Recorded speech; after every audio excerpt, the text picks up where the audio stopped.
தலை வலிக்குது, ஒரு டீ குடிச்சிட்டு வந்து பேசலாமா? அதுக்கு குடிக்கணுன்னா உங்கள்கிட்ட கவிதை சொல்ல முடியும். அதனால் டீ கவிதை சொல்கிறேன். டெய்லி காலையில் எல்லோரும் குடிப்பாங்க டீ, நானும் அதே தான் குடிப்பேன். ஆனால் கவிதை வேறு மாதிரி இருக்கும். டெய்லி காலையில் குடிப்பேன் டீ, நீ தான் ஏன் பொண்டாட்டி. யாரும் தப்பாக நினைக்காதீங்க, உங்களை சொல்ல என்னவளுக்காக சொல்கிறேன். பூவும் பூவும் சேர்ந்தால் நறுமணம், நீயும் நானும் சேர்ந்தால் திருமணம். என்ன ஒரு ஆசை பாருங்க இந்த கரடி குட்டிக்கு. அந்த வாசனையை தேடி போகும்போது ஒரு கல் இருந்துச்சு, அதுக்காக ஒரு கவிதை சொல்கிறேன். வீடு கட்ட வேணும் கல், வீடு கட்ட. ஐயோ யோசிக்கிறேன்னு வந்து போச்சு, அசிங்கப்பட்டது. இருங்க யோசிக்கிறேன், உங்களுக்கு பிரச்சனை இல்லை, வெயிட் பண்ணுங்க.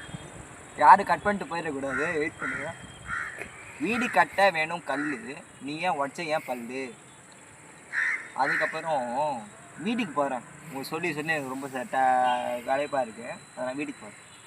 அவங்களே வீட்டுக்கு போயிருப்பாங்க போது நான் தருவேன் நைஃபு, நீ தான் ஏன் ஒய்ஃபு. அதுக்கு பலமாக நான் பேசுகிறேன், உங்களுக்கு தலைவலிக்கும், அதனால் தலைவலிச்சா தேங்க பாம், நீ எனக்கு பன்பட்டர் ஜாம் சொல்லிட்டு என்னோட கவிதையை முடிக்கிறேன். இப்போ உனக்கு பன்பட்டர் ஜாம் வேணும் என்கிட்ட இல்லை, லைக் போட்டால் மட்டும் தான் எனக்கு பன்பட்டர் ஜாம் வாங்கி சாப்பிட முடியும். காய்ஸ் என்கிட்ட இல்லை, அக்கௌண்ட்டில் 10 பைசா இல்லை, அப்போ அவர்கிட்ட அம்மா எங்கள்கிட்ட இல்லவே இல்லை. காட்டுறோம்மா இங்கே பாருங்க, சுத்தமாக இல்லை. இல்லையா அந்த பாக்கெட்டில் ஏதோ கட்டுக்கட்டாக இருக்குது, ஒன்றுமே இல்லை.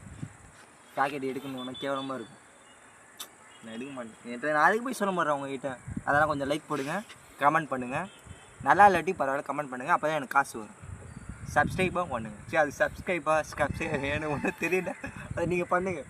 அதை பெல் ஐக்கான் கூட அது பண்ணுங்கள். கரெக்ட். கைஸ் நம்ம நண்பர் வந்து சூப்பரான கவிதைலாம் சொல்லியிருந்தார். இது யார் யாருக்கு பிடிக்குமோ ஒரு லைக் போட்டு கமெண்ட்டை சொல்லுங்கள், உங்களுக்கு என்ன கமெண்ட், உங்களுக்கு என்ன கவிதை பிடிச்சிருக்குன்னு. ஸோ வாங்க அவர்கிட்ட கேட்போம் எப்படி இந்த கவிதை கண்டுபிடிச்சாரு.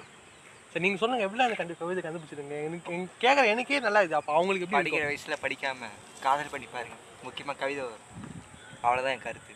கைஸ் ஒரு காதல் சொல்கிறேன் பாருங்க, இந்த வயசில் உங்களுக்கு படிப்பு தான் முக்கியம். காதல் என்பது விபத்து, அதை நீ சந்தித்தால் பெரும் ஆபத்துன்னு நினச்சிட்டிங்கன்னா என்ன மாதிரி உருப்பிடாமல் கவிதை சொல்ல மாட்டீங்க. அப்படிமே சொல்கிறீங்கன்னா நீங்கள் படிக்காதீங்க, கவிதை சொல்லுங்கள். அப்படி இருந்தாலும் பெரிய ஆளாகும்.